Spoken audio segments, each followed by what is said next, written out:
Thank you. It's a real pleasure to be here. I think I probably say that at the beginning of most talks, but believe me, it's taken me 54 hours to get here because our plane broke down in Dubai. So I've never been so happy to be on the ground and in the sunshine as I was about 4 hours ago when I landed here.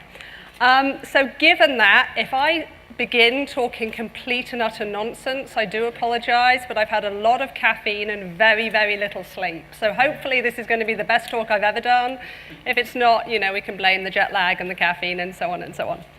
But it is good to be here. This is a topic that I actually spend a fair bit of my time doing, which as an animal science graduate and PhD seems kind of odd, but it's kind of grown into this all-consuming passion, which basically means I spend far too much time on Twitter arguing with some of our anti-milk and meat friends every single day. But I hope to give you some of the perceptions, some facts and figures, and some of the information on how and why consumers make the choices that they do.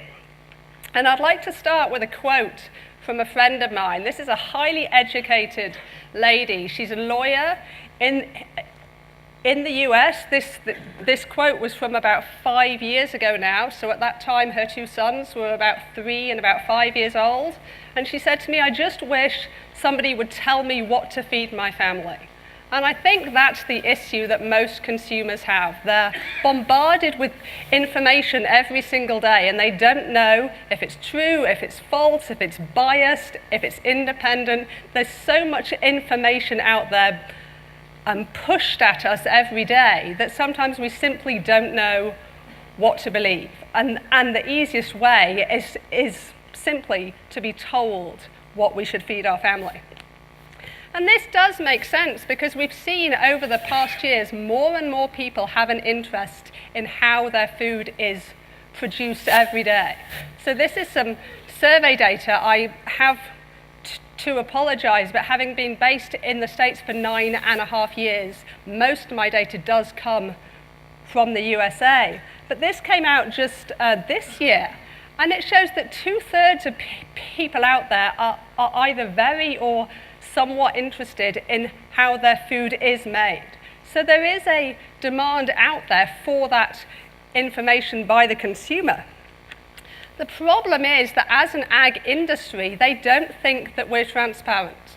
Now this has improved compared to 2012, when only 22% of people thought we were transparent. Now it's 37%, but that still means that basically 2/3 of people out there don't think that the global ag industry is transparent about what they do, or what we do even.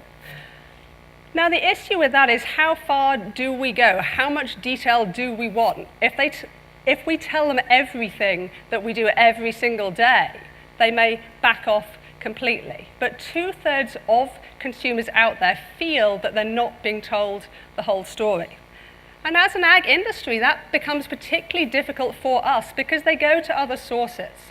There are pundits and book writers and TV people out there every single day who are very happy to tell the consumer what the big bad pork or poultry or beef or dairy industry does every single day. So we have quotes like this: "Don't eat anything your great-great-great-grandmother wouldn't recognize as food."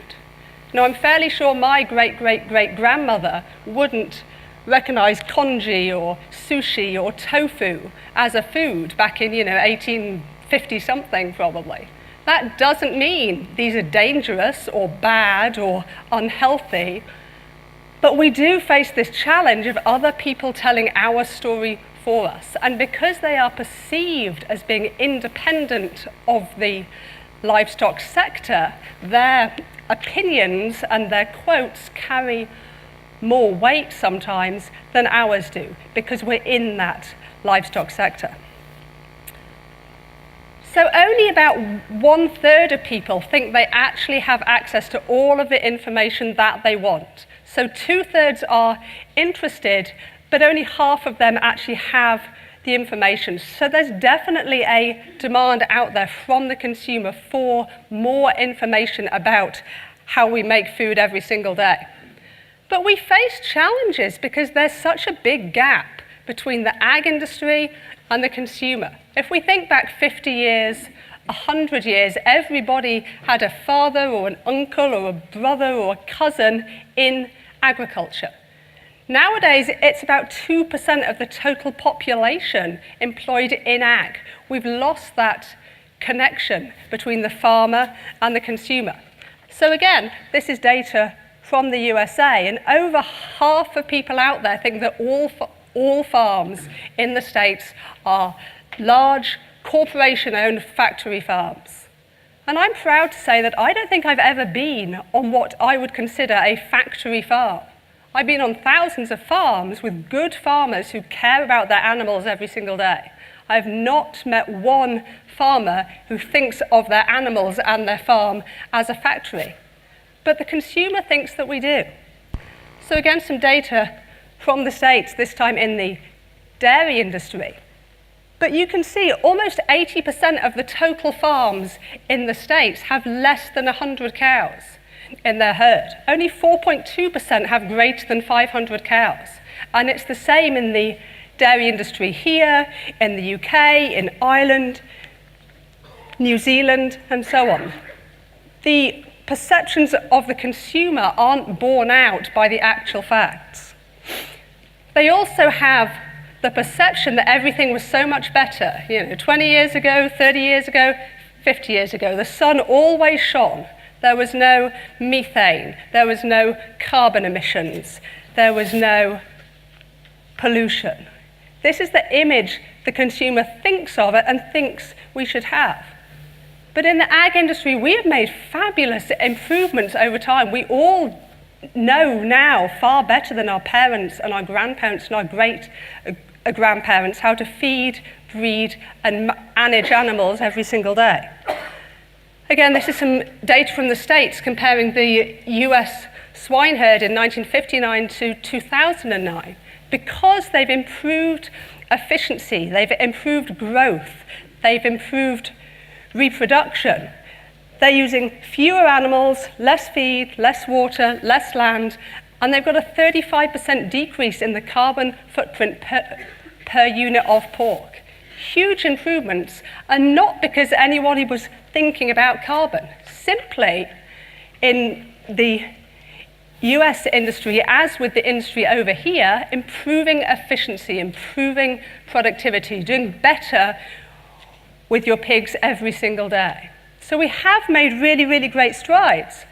But it's difficult to make the consumer understand that. And as an animal scientist, I'm always very data-driven. Here's the numbers, these are the facts, that's it, right?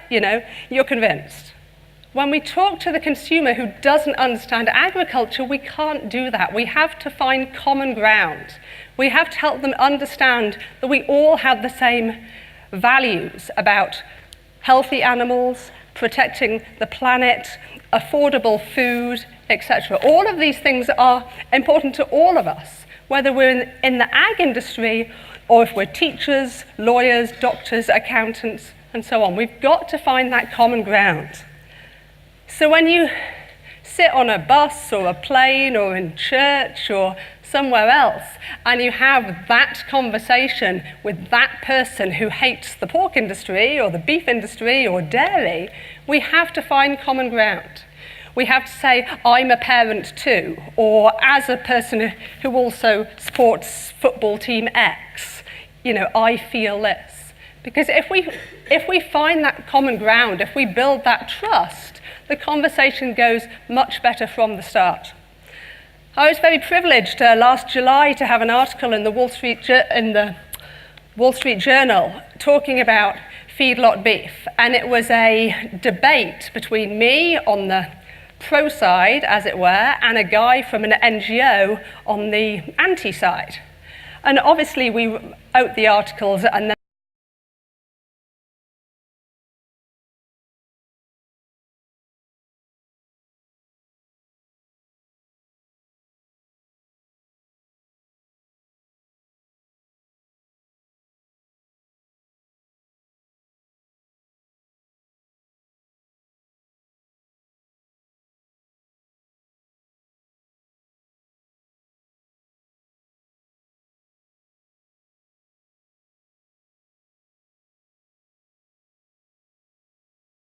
choose this kind of beef.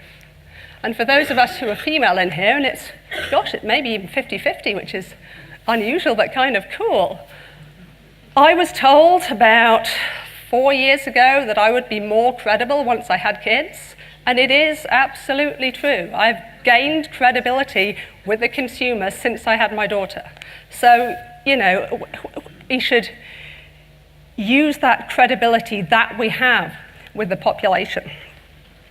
One of the reasons that happens is that generally we tend to go along with the crowd, as it were. If our friends and the people that we perceive as being like us think that pork is good or pork is bad or climate change happens, then we're more likely to go along with the same views. So we have to be very careful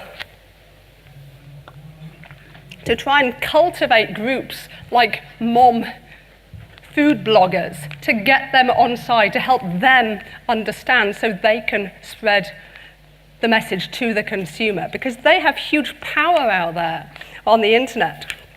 Secondly, when we make decisions nowadays about food, but also many, many other things, we don't have the time to research properly. We just don't have the time in a day to find out everything about topic X.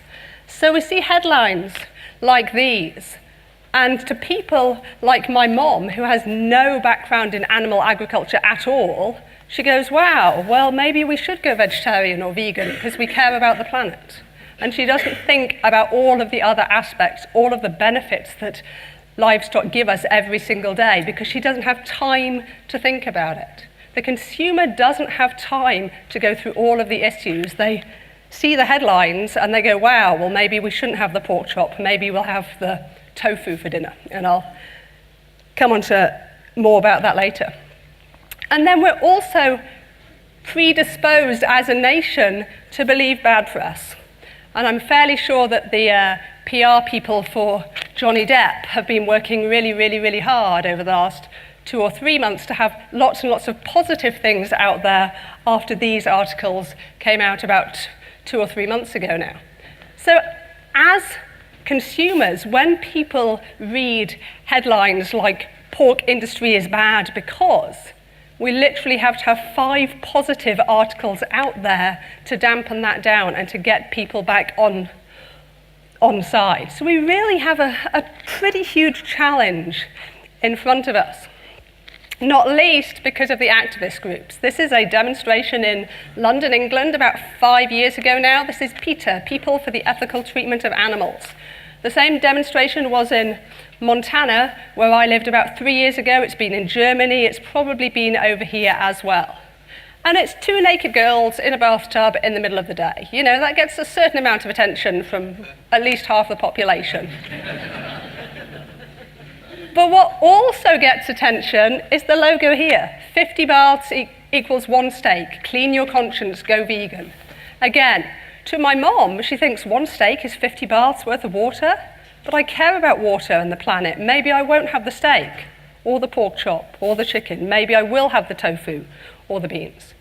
When there's data there, even if the data is complete and utter nonsense, data makes it more powerful.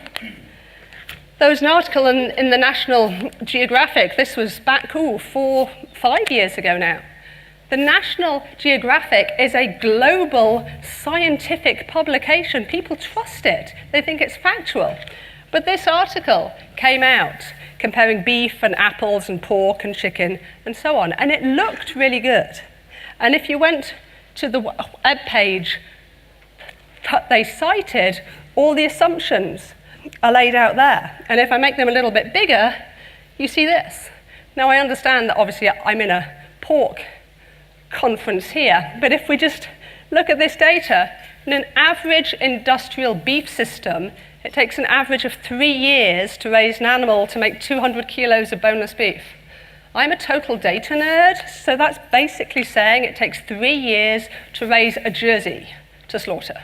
I mean, that's complete and utter nonsense, complete nonsense. But not surprisingly, because the underlying assumptions aren't right, the water figures aren't right. but they're published, they're in a scientific type publication, so they must be true, and they influence consumers every single day because they don't have the time to look, to research, to think more about it. And that brings me on to Meatless Mondays, also known as Meat-Free Mondays, also known as, I think it's Fleischfree Donnerstag, I think it is in Germany, for example. Well, apparently 5% of Australians consider themselves vegetarian, but only 2% eat a meat-free diet. So what the 3% in the middle are doing, I'm not entirely sure. You know, they're vegetarian and then they have a burger when they're drunk, I don't know. But allegedly, it's growing. We have more and more vegetarians, more and more vegans. If we look at it on a percentage basis, I don't actually think it's growing that much. We just have more and more people, so 2% of 7 billion is more than 2% of 6 billion, and so on and so on. But apparently, it's growing, and it's gaining publicity on a global basis. If you go to a school or a cafeteria or a restaurant, if you look in publications, on a Monday, it's go meatless, you know, save the planet, single-handedly. You can still drive your Hummer every single day, but if you don't have the pork chop, you know, life is good. But again, we've got to apply science to it, and this is where it falls down. I found some data on carbon emissions from Australia for livestock and crops, and in this example, approximately 11.3% of your total national carbon footprint comes from meat and dairy production. What's included in there is about 30% of your cropping emissions being allocated to animal feed. So basically, 11.3% comes from livestock, and if I can do the maths, 88.7% comes from everything else, you know, cars, trucks, trees, hotels, and so on and so on. So if we take the supposition that if everybody in Australia went meatless every Monday for a whole year, that'd have a huge impact, right? You know, we can save the planet instantly. Except it really doesn't. It would cut your national carbon footprint by less than 2%, 1.65%. And that isn't even taking into account the huge quantities of beef and pork and other meats that get exported. So it'd actually probably be about half that. So again, it isn't that we shouldn't do everything that we can to improve, but if we do it on a false premise and with data that simply doesn't make sense, it's not going to work, and it's not going to make an overall difference. But to the consumer, meatless is publicized every week, but the actual data behind it never gets out there to the consumer. So, do they actually use information to make choices? This is some data, again, from the States, from New York City, where they brought in calorie labeling for fast food places in, I think it was 2009. So they are comparing the average calorie count of an average consumer's meal, both pre and post the calorie information was implemented. And you can see overall, it really didn't make much difference at all. In fact, the average meal calorie count actually went up by 2%. But if you look at it by individual chain, McDonald's calorie count per meal came down by 5%. Au Bon Pain, which is like a sandwich and soup type place, came down by 14%, and KFC came down by 6%. Now, how much of that is biased by changes in menu and cost and so on, isn't obvious. But it seems to imply that we do see consumers using information. And I have to admit that if I go into a McDonald's and it says in a Big Mac there's, 732 calories, I kind of back off that personally, But interestingly, only 15% of people actually use that information. Now, those that did, it did make a difference. The 15% of people who noticed and used that information had a 106 calorie decrease, so about a 450 kilojoule decrease in their calorie count of their meal. But again, it's only 15%. So information seems to be taken up by different people at different rates. Just because it's out there, that doesn't mean that everybody will take it on board and use that information. But the consumer does appear to be asking for it. The problem that we have is that food has kind of become a bit like faith, I guess. You know, if you strongly believe X, I can throw all the data in the world at you and you're still going to say, I believe this to be true. And I had this with a journalist from the National Geographic. This was back about 3 years ago now. I was in Washington, D.C. to do a talk. And I sat down with him for about an hour, and I showed him all of the numbers comparing grass-fed beef to corn-fed beef. You know, 2 + 2 = 4, times 2 is 8, so on and so on. Very simple, understandable data. And at the end, he said, I get it. I see all the data. I understand all the maths. But I still feel like grass-fed beef must be better. And I'm like, well, I can't say anything to you, because if you just feel that that is the case, that's really difficult to argue against. And again, that becomes a huge challenge, particularly for those of you who, like me, argue with people on Twitter, because there are some people out there who are not going to change their minds. They're just absolutely not going to. But this next quote is perhaps my favorite ever, from a peer-reviewed, published scientific paper. Beliefs may be irrational, selective, self-serving, or otherwise fail to correspond to reality. So anybody can believe anything in the world strongly. It doesn't have to make any sense whatsoever. And if they do, that becomes really difficult to argue against. So if we look at the population as a whole, on the green side, we've got a small proportion of people, about 5% say, who are firmly pro-system or technology X. On the red side, we have another 5% who are strongly, you know, this is bad. Pork is bad because of X, Y, Z. But in the middle, we've got a huge amount. People just like my friend who I mentioned in my first slide, people who just want to be told information that makes sense to them so they can make the best choices for their family, who don't have the time to read and to research and to understand everything, but just want to be reassured that they're buying safe, affordable food for themselves and their kids. So do they trust us? Well, as with everything else, it kind of depends who you are. This is some data, again, from the States, came out just last year now. And I saw this, and I thought, this is great. You know, 2/3 of people trust their friends and family. That's awesome. Then I realized that means 1/3 of people don't trust their friends and family. Looked at my friends and family, it made absolute sense. Totally agree with it. But 2/3 of people trust you just because you're their friend, or their cousin, or their uncle, or their aunt, whatever it might be. So when we talk to people who are our friends or our family, just by virtue of that connection, we have a positive influence on how much they trust us. And secondly, almost 2/3 of people trust farmers, simply for no other reason than the fact that you're farmers. So again, you can build up a huge amount of trust and have a huge amount of credibility with people simply because you farm, based on nothing else at all, you know, age, gender, race, so on and so on. Simply by being a farmer, you have a huge opportunity to gain people's trust, and you tell them about what we do every single day.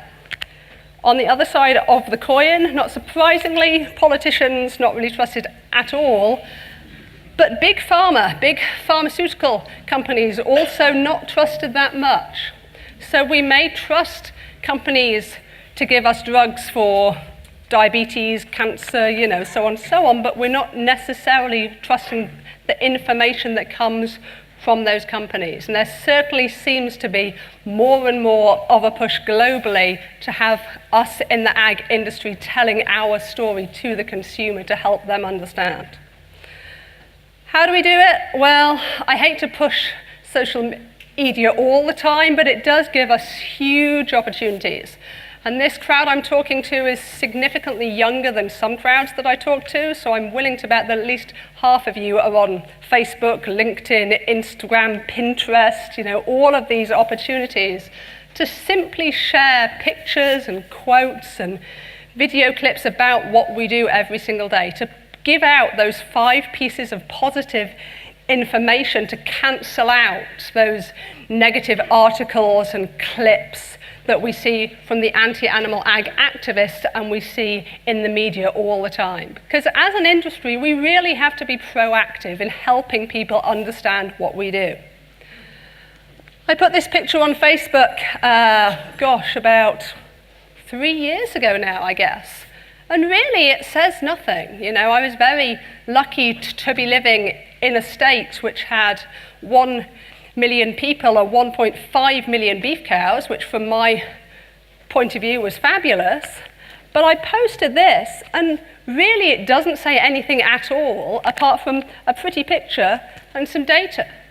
But it was shared by over 300 people in 24 hours. And as the average Facebook person has about 250 friends, that was potentially seen by 300 times 250. Here's the jet lag.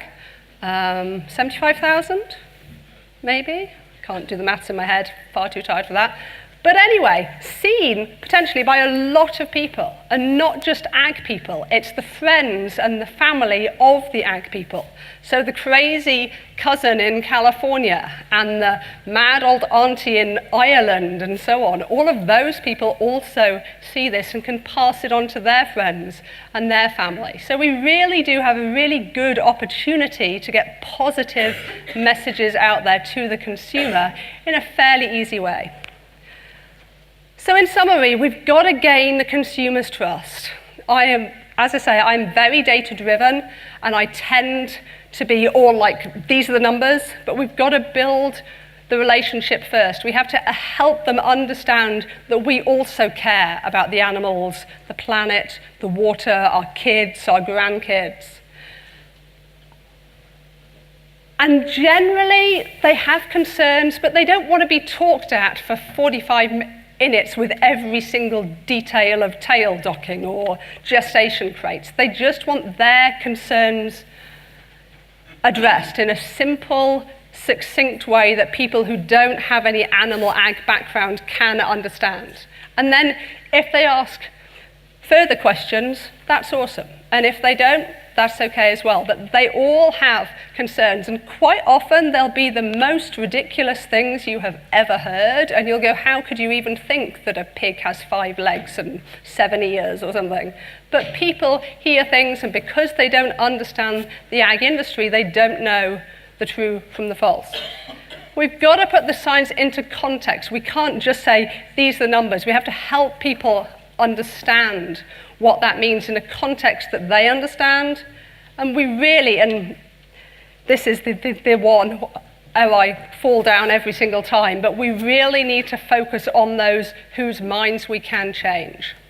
And when I have the arguments with the frankly insane people, or that's what I call them anyway, the vegetarians and the vegans on Twitter, I like to think that even if I don't change their mind, there are other people seeing that conversation who say, wow, that person seems to be talking sense, and that other person seems to be just burbling about raping and murdering and pillaging livestock, blah, blah, blah, blah, blah.